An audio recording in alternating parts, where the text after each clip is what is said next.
जी भाइयों, team India का पहला शतक पानी में छपक, दूसरा पानी में छपक, तीसरा छपक, चौथा छपक और पांचवा भी छपक।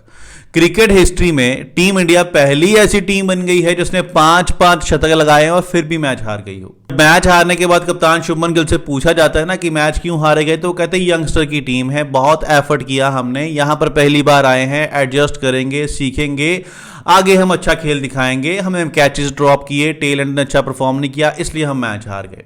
ठीक है, लेकिन एक मेन बात जिसके कारण ये मैच हारे हैं वो शुभमन गिल ने नहीं बताई, वो आगे उसके ऊपर बात करेंगे। पहले हम कैचेस की बात कर लेते हैं। क्या कैचेस को भी जस्टिफाई करेंगे हम? क्या हम ये कहेंगे कि टीम इंडिया पहली बार इंग्लैंड गई है इसलिए हमसे कैचेस छूटे हैं? जब आप प्रैक्टिस सेशन करते हो वहां पे कैचेस की जब प्रैक्टिस कराई जाती है, क्या वो इंग्लैंड के कंडीशन में नहीं करवाई जाती? क्या इंग्लैंड से बाहर कैचेस की प्रैक्टिस होती है आपकी? भाई कैचेस को कैसे जस्टिफाई कर सकते हो यार? यहाँ पे 16-17 साल का लड़के होते हैं, वो उड़ उड़ के कैच पकड़ रहे होते हैं, और आप तो 21-22 साल, जायसवाल की बात कर रहा हूं, 4-4 कैच छोड़ रहा है, स्लिप में खड़े होकर इजी कैच छोड़ रहा है, बाउंड्री पे कैचेस छोड़ रहा है। दूसरी इनिंग में भी जायसवाल ने वेन डकेट का एक आसान सा कैच छोड़ दिया जब डकेट 97 पे थे। वो कैच पकड़ लेते तो शायद टीम इंडिया मैच जीत लेता, क्योंकि उसके बाद वेन डकेट ने 149 स्कोर बनाए, 60 रन एक्स्ट्रा अप्रॉक्सीमेटली, और 60 रन से कितना फर्क पड़ता है इस मैच में वो हम सब जानते हैं। उसके बाद सबसे बड़ी बात मुझे ये लगी, जब टीम इंडिया मैच हार रही थी, कुछ 40 रन रह गए थे इंग्लैंड को जीतने के लिए, और जायसवाल बाउंड्री के पास खड़े होकर खिल खिल के हंस रहे हैं, ऑडियंस के साथ गेम्स खेल रहे हैं। अरे यार, हम लोग रात को 11 बजे तक बैठ के आप लोग के मैचेस देखते हैं, और अब आप मैच हार रहे हो तो कम से कम हमारे लिए नाटक ही कर लो, दुखी वाला फेस बना लो, हमको भी लगे नहीं यार खिलाड़ियों को बहुत दुख है, कोई बात नहीं, अगले मैच में जीतेंगे। हम यहां पर दुखी बैठे और आप वहां पे हंस रहे हो, किस बात की हंसी थी? 4-4 कैचेस छोड़ने की हंसी थी भाई। इसके बाद ऋषभ पंत, नो डाउट ऋषभ पंत के कारण ही हम मैच में बने रहे, शानदार बल्लेबाजी की, लेकिन फील्डिंग कीपिंग कर रहे हैं ऋषभ पंत, बेन स्टोक बल्लेबाजी कर रहे हैं, और बेन स्टोक इतना स्ट्रगल कर रहा था रविंद्र जडेजा के आगे, उसको समझ में नहीं आ रहा था कि मैं इसको खेलूं कैसे। हर बॉल पर वो रिवर्स स्वीप मारा था, हालांकि रिवर्स स्वीप उससे लग भी नहीं रही थी, लेकिन फिर भी वो रिवर्स स्वीप खेली जा रहा था, और एक बॉल उसके ग्लव्स पे लगती है और बॉल हवा में जाती है, और यहां पर ऋषभ पंत खड़ा है और ऋषभ पंत की यहां बॉल गिरती है और ऋषभ पंत एक स्टेप भी नहीं लेता। केएल राहुल, रविंद्र जडेजा पंत को देख रहे होते हैं कि भाई तू क्या कर रहा है, बॉल को तो देख। अब आप विकेट कीपर हो, बॉल लगी, बॉल ऊपर जाएगी तो कीपर क्या ऐसे नहीं करेगा? वो ऐसे खड़ा है आराम से, भाई बॉल गई ऊपर, कीपर ऐसे देख रहा है, मेरे आसपास लोग खड़े हैं, वो जाने कैच पकड़ना है कि नहीं पकड़ना, मुझे फर्क नहीं पड़ता। और बाद में जब बॉल गिरी, यहां पे गिरी, अगर एक स्टेप भी पंत ने लिया होता वो आराम से कैच हो जाता, और वहां पे भी विकेट गिरती तो प्रेशर तो आता। हालांकि बेन स्टोक ज्यादा नहीं चले, 2-3 ओवर के बाद आउट हो गए, लेकिन कैच तो कैच होता है ना यार। उसके बाद क्या पता जो बल्लेबाज नया आता वो आते ही आउट हो जाता। इंग्लैंड को 371 स्कोर चेस करना था और लास्ट डे चाहिए थे 350 स्कोर। अब दिल पे हाथ रख के बोलना, अगर यहां कप्तान विराट कोहली होता तो क्या इंग्लैंड 350 स्कोर बना पाता? सवाल ही पैदा नहीं होता। मैं आपको बता रहा हूं ये टीम मैच इसलिए हारी है कि ये शरीफों की टीम है, इस टीम में कोई गुंडा ही नहीं है। गुंडा कहने का मतलब ऐसा कोई खिलाड़ी जो सामने वाले बल्लेबाजों को उकसा सके, स्लेज कर सके, ताकि वो गलत शॉट खेले और अपनी विकेट गंवा दे।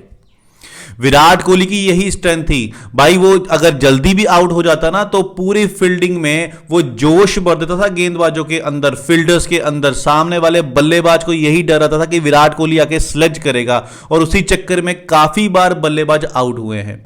लेकिन ये टीम अपनी मस्त है, कोई किसी को स्लेज नहीं कर रहा। अब मैं देखो, आप इंग्लैंड की टीम को देखो, इंग्लैंड के प्लेयर हैरी ब्रुक, जब आखिरी विकेट इंडिया खेल रहा था ना प्रसिद्ध कृष्णा और रविंद्र जडेजा, तो हैरी ब्रुक कृष्णा को स्लेज कर रहा था, कह रहा था कि बिग सिक्सेस दिखा, और कृष्णा भी आगे बोला था मैं दिखाता हूं अभी, और उसने प्लेट कर लिया था। तो हैरी ब्रुक ने बोला था ये कैसे सिक्सेस हुए, और अगली बॉल में 6 मारने के चक्कर में ही प्रसिद्ध कृष्णा अपनी विकेट गंवा गए थे। ये भी गेम जीतने की एक स्ट्रैटेजी होती है। प्रसिद्ध कृष्णा के साथ में रविंद्र जडेजा बल्लेबाजी कर रहा था और अच्छी बल्लेबाजी कर रहा था, लेकिन उसको उकसाने के कारण प्रसिद्ध कृष्णा अपनी विकेट गंवा गया। ऐसे 1-2 खिलाड़ी टीम इंडिया में होने चाहिए जो सिर्फ आगे आए और आगे आके सामने वाली टीम को गलती करने पर मजबूर करें। कप्तान शुभमन गिल ने बात की कैचेस ड्रॉप हुए, टेल एंडर ने अच्छा परफॉर्म नहीं किया, इसलिए हम मैच हार गए, लेकिन बॉलर्स की बात नहीं की। क्या बॉलिंग बहुत ही अच्छी हुई है आपकी? पहली इनिंग में जसप्रीत बुमराह ने 5 विकेट निकाले, तब जाके आपको 6 रन की लीड मिली। दूसरी इनिंग में बुमराह को एक भी विकेट नहीं मिला, और जब बुमराह को विकेट नहीं मिला तो टीम इंडिया मैच कैसे जीत सकती है, क्योंकि 90% तो हम बुमराह पे डिपेंड करते हैं।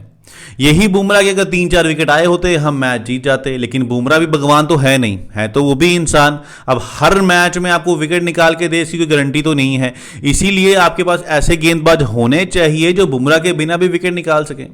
आप इमेजिन करो जिस मैच में बुमराह नहीं खेलेंगे उस मैच में आप क्या करोगे, क्या 10 भी विकेट आप निकाल सकते हो? मुझे नहीं लगता। प्रसिद्ध कृष्णा तो पहले ऐसे गेंदबाज बन गए हैं जिसने दोनों इनिंग में 6 से ऊपर की एवरेज से स्कोर खाए हैं। पहली इनिंग में उसने 20 ओवर में कम कुछ 128 के आसपास स्कोर दिए थे, और दूसरी इनिंग में 15 ओवर में 92 स्कोर दे दिए। मतलब इतने स्कोर लुटाए हैं, 350 का स्कोर है, तो वो तभी आप डिफेंड कर सकते हो अगर आपके गेंदबाज सामने वाले बल्लेबाजों को स्कोर ना बनाने दें, थोड़ा अंडर प्रेशर करें। प्रसिद्ध कृष्णा ने अच्छी बॉल की, 2 विकेट निकाली, लेकिन वो अच्छी बॉल करवाते करवाते प्रसिद्ध कृष्णा ने पहले 7 ओवर करवा दिए थे। 7 ओवर के बाद उनको पता चला कहां पे टप्पा डालना है, कौन सी लाइन लेंथ पे गेंद करवानी है। उससे पहले वो स्ट्रगल ही कर रहे थे। और मोहम्मद सिराज, उस बेचारे की तो चलो किस्मत ही खराब है, गेंदबाजी उसने बड़ी अच्छी की। ऐसा लग रहा था कि अब विकेट आएगा, अब विकेट आएगा, लेकिन उसको किस्मत का साथ ही नहीं मिला, विकेट नहीं निकाल पाया। वही एक बंदा है जो सामने वाले बल्लेबाजों की आंखों में आंखें डाल के देख रहा था, उनको स्लेज कर रहा था, लेकिन उसकी किस्मत अगर साथ दे जाती, 1-2 विकेट निकाल लेता, तो वो डेफिनेटली हावी हो जाता, क्योंकि जब एक गेंदबाज को विकेट मिलती है तो उसकी एनर्जी डबल हो जाती है।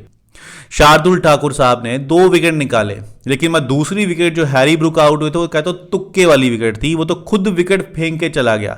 लेकिन ऐसी कोई गेंदबाजी नहीं हुई जो हम कह सके कि यार अगर बुमराह नहीं खेलेगा तो ये टीम इंडिया तब भी फाइट बैक करेगी। तो बॉलर्स के लिए भी थोड़ा कंसर्न है। अब देखिए, आप रविंद्र जडेजा की बॉल देखी थी ना आपने, किस तरीके से टर्न हो रही थी। कमेंटेटर स्टार्टिंग से कह रहे थे कि बुमराह के साथ आज रविंद्र जडेजा को ही होना चाहिए। अगर आपने 90 ओवर की गेम करवानी थी ना, उसमें कम से कम 30-35 ओवर रविंद्र जडेजा के होने चाहिए, लेकिन रविंद्र जडेजा को काफी लेट लगाया गया और काफी कम ओवर दिए गए। जडेजा पहले आते तो हो सकता था शायद 1-2 विकेट हमको जल्दी मिल जाते और यह मैच हमारे हाथ में होता। अब कुछ लोग बात करेंगे करुण नायर की। करुण नायर को दूसरा मौका दिया गया लेकिन वो कुछ कर नहीं पाए। अब टीम इंडिया को भी भाई यही सुजेशन है कि आप बली का बकरा करुण नायर को मत बना देना, कि ये ना हो कि अगले मैच में हम देखें आपने करुण नायर को बाहर बिठा दिया हुआ है, कि उस बंदे ने कुछ गलत नहीं किया है, वो यहां पे स्ट्रगल नहीं कर रहा था। वो ऐसा नहीं कि एज लग के आउट हुआ है या बोल्ड हुआ है, उसने शॉट्स खेली, वो तो उसकी किस्मत खराब थी कि फील्डर के पास चली गई। पहली इनिंग में भी उसने कवर के ऊपर से खेलने की कोशिश की, पूरा अच्छे से कनेक्ट हुआ था, वो तो फील्डर अच्छा कैच पकड़ गया। और दूसरी इनिंग में भी वो अच्छा लग रहा था, 50 के आसपास गेंदे वो खेल गया था, 20 स्कोर बना दिए थे उसने, और शॉट भी अच्छी लगाई थी उसने स्ट्रेट में, वो तो सीधा बॉलर के हाथ में चली गई, उसकी किस्मत खराब थी। लेकिन एक चांस तो एटलीस्ट और देना बनता है करुण नायर को। तो चलिए, पहला मैच तो हम हार गए, लेकिन जितना भी टीम इंडिया ने खेला है, सच बोलूं इतना भी उम्मीद नहीं की होगी। बहुत से लोग होंगे जिन्होंने सोचा नहीं होगा टीम इंडिया 4 दिन तक गेम में डोमिनेट करेगी, लेकिन मैच जीतना बनता था। मैच हारे हैं, गलतियां हुई हैं, तो गलतियों के ऊपर बात भी करना बंद। हमारा मोटिव यहां पे कप्तान को क्रिटिसाइज करना नहीं है, टीम को क्रिटिसाइज करना नहीं है, क्योंकि यंगस्टर की टीम है, डेफिनेटली सीखेगी, और कप्तान भी नया है, उसको टाइम देना चाहिए। लेकिन मैच हारे हैं तो मैच हारने के कारण क्या रहे उसके ऊपर हम बात जरूर करेंगे।